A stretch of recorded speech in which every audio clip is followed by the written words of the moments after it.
Did you know there's 509 spells in D&D? That is, if you count up every source book from 5th edition, and before the end of this year there will be 5 more added to the count, and among them the most game-changing spell to ever grace this era of Dungeons & Dragons. It's not a 9th level spell, it's not even a 5th or a 3rd. The new best spell in D&D is found at level 1. Welcome to the Witchy Wyvern, let's talk about it. As of this recording, the book Strixhaven Curriculum of Chaos isn't even out yet, but in it are 5 new spells corresponding to the 5 colleges featured in the magical university. There's Borrowed Knowledge, Kinetic Jaunt, Vortex Warp, Wither and Bloom, and most importantly there's a spell called Silvery Barbs. Silvery Barbs is a 1st level spell that you can use whenever a creature you can see within 60 feet of you succeeds on an attack roll, ability check, or saving throw. As a reaction, you can force the creature to re-roll the d20 and use the lower roll. Simple enough, right? I mean, it's no legendary spell, there's no way it could be that good. Well, to fully understand how good this spell is, we're gonna have to do some good old back to basics. Listen, I'm not the numbers guy, there's a totally different blue draconic YouTuber who can crunch the big numbers, so for my sake and yours, let's keep it simple. On a single roll of a d20, the average roll is 10.5. Say you're a level 1 character with a +3 mod to your spellcasting stat. That'll make the saving throw DC of your spells 13. With an average of 10.5 and no other modifiers, a creature has a 40% chance of passing your saving throw, or a 60% chance of failing. But what if, as a reaction, I could force you to roll again and take the lower roll? That's basically disadvantage, right? Yes and no, but that's a good line of thinking, so we'll start with that. The average result of rolling 2 dice and taking the lowest roll is reduced to 7.17 out of 20, which is pretty far down from 10.5. The same creature now has only a 16% chance of passing your saving throw, or more simply put, an 84% chance of failing. What makes Silvery Barbs so powerful is that it's a reaction spell, meaning that you can cast it on the same turn as any of your other spells that take an action. Cast a spell, wait to see if they succeed, and if they do, cast Silvery Barbs to make them roll again. Succeeding once might be easy, succeeding twice, not so much. Out of over 500 spells in D&D, 185 of them take an action to cast and force a saving throw from their target. Among them are the classics: Command, Hold, Charm and Dominate Person, Banishment, Polymorph, Hypnotic Pattern, Feeble Mind, Plane Shift, Disintegrate, and many, many more. These spells drastically change the flow of combat, but only if the enemy fails. Now, what if I told you for the low price of a reaction and a 1st level spell slot, you could raise those odds of failure significantly for a huge portion of your most powerful spells? But this was possible before, right? Disadvantage on saving throws has been around forever from other spells and features. Well, let's take a look at those and see how they compare. Bestow Curse, a 3rd level spell that forces disadvantage on saving throws if they fail the initial whiz save. This spell takes a whole action, is available 4 levels later, and does nothing if they pass that whiz save. But you know what could help with that? A cast of Silvery Barbs. Eldritch Knight's Eldritch Strike gives an enemy they hit disadvantage on their next saving throw against a spell. What level do they get that at? Level 10. And Silvery Barbs works on all saving throws, not just spells. A monk going for a stunning strike? Silvery Barbs. Enchantment Wizard freezing a person in place? Silvery Barbs. Rune Knight's Storm Rune gives disadvantage as a reaction for 1 minute. Pretty good. What level? Level 7. Heightened Spell Metamagic from Sorcerer. 3 sorcery points to give a spell disadvantage. 3 sorcery points can also be used to make a 2nd level spell slot, which by the way isn't available until you're level 3. You know what's available to the sorcerer at level 1? Silvery Barbs, which is also available to bards and wizards, by the way. But hey, while we're on the topic, let's talk about some special cases. Even though we're comparing Silvery Barbs to all these disadvantage features, Silvery Barbs isn't actually disadvantage. It's a reroll of a successful saving throw. Well, what does that mean? Isn't that the same thing? Not quite. Remember Heightened Spell? Now, Heightened Spell is a free action. It doesn't cost anything to use besides sorcery points. That means it stacks with Silvery Barbs. An enemy rolling a disadvantage due to Heightened Spell rolls 2 d20s and takes the lowest roll. If, the off chance they still succeed, you could use Silvery Barbs to make them roll again, adding a 3rd die to the mix and forcing them to take the lowest.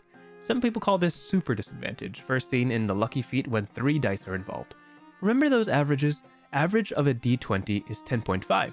Average of the lowest of 2 d20s is 7.17. The average of the lowest of 3 d20s is 5.51 out of 20. If any creature rolls a 5.51 out of 20 on average, they need at least a +8 to their saving throw to pass the save of a level 3 caster. The soonest any creature from the sourcebooks has a +8 to their saving throws is CR 5, well above that weight class. But it's still not that simple. You're probably saying, well, surely this falls off. I mean, higher level creatures like... Behold, mortals of this fragile plane, I am Orcus, the Bloodlord, Demon Prince of Undeath. Yeah, Orcus here has magic resistance. Well, funny thing about that, with magic resistance, Orcus has advantage on saving throws against spells and other magical effects. Sure, with advantage you roll 2 dice and take the higher roll. Oh, you succeeded? Well, throw that out and re-roll, because Silvery Barbs triggers when you succeed on a saving throw. It doesn't matter that you've already rolled 2 dice, roll that third one and pick the lowest between your highest roll and that new roll. Silvery Barbs turns any magical advantage into an immediate disadvantage.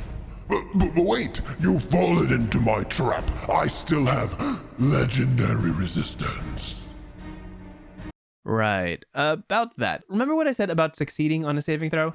Legendary resistance. If Orcus fails a saving throw, he can choose to succeed instead. If you've forgotten, Silvery Barb's trigger is when a creature succeeds on a saving throw. Even if a creature burns their legendary resistance to succeed, you can use this first level spell to make them re-roll. No, it can't be. That's impossible. Now, I've heard the discourse on this topic.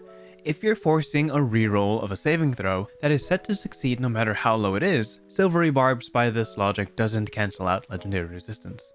One could also argue that the auto success given by legendary resistance only applies to the original dice roll for the saving throw, and thus by forcing a reroll, the automatic success is no longer assumed. Either way, the whole interaction and layers of operation are unintuitive, even though the reaction trigger seems perfectly matching and appropriate.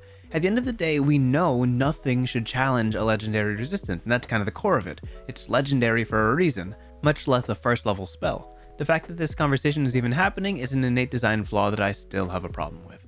Anyway, where were we?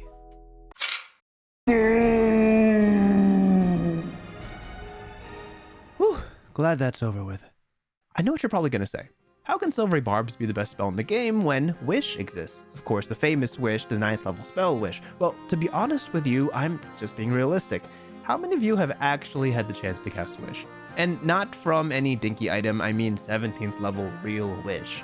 According to my super scientific survey, 7 out of 8 of you have never even cast a spell, and to be honest, might never. But you're in luck. Silvery Barbs is, repeat after me, a first level spell, available to bards, sorcerers, and wizards, and anyone who takes the Magic Initiate or Fey Touched feat. Start and end your career with this very, very available spell.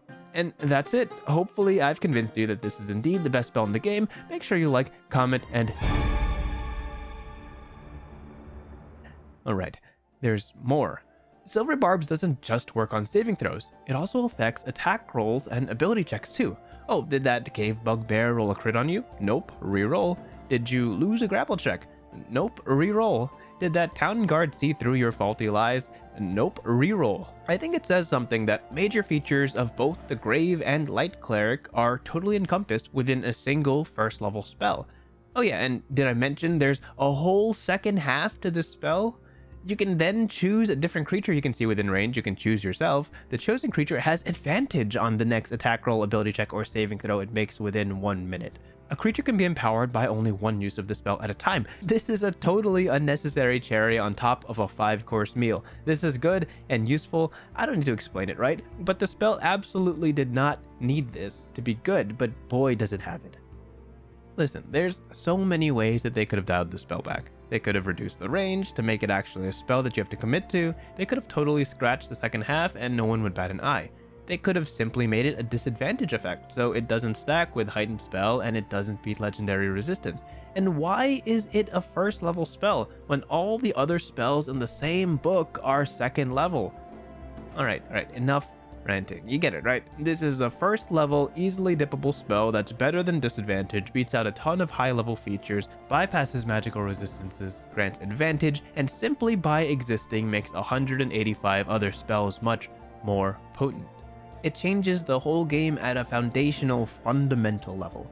It's good. Really good. A lot of DMs are going to nerf this spell at their tables, and a lot will outright ban it. I'm kind of surprised they took the most broken thing from the Cut UA Silver Quill subclass and just made it into a spell. It's wild to me.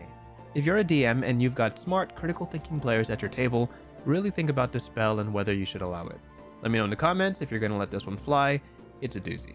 That's all I've got for you. I bet my friend Pack Tactics has some thoughts on this, so maybe you'll find a real number crunchy vid on his channel eventually. But for now, thanks for stopping by. Like, comment, subscribe, yada yada, you know the drill. I've got a couple more videos here if you'd like to stick around. May your resistances be properly legendary, your rolls never at super disadvantage, and above all, stay frosty.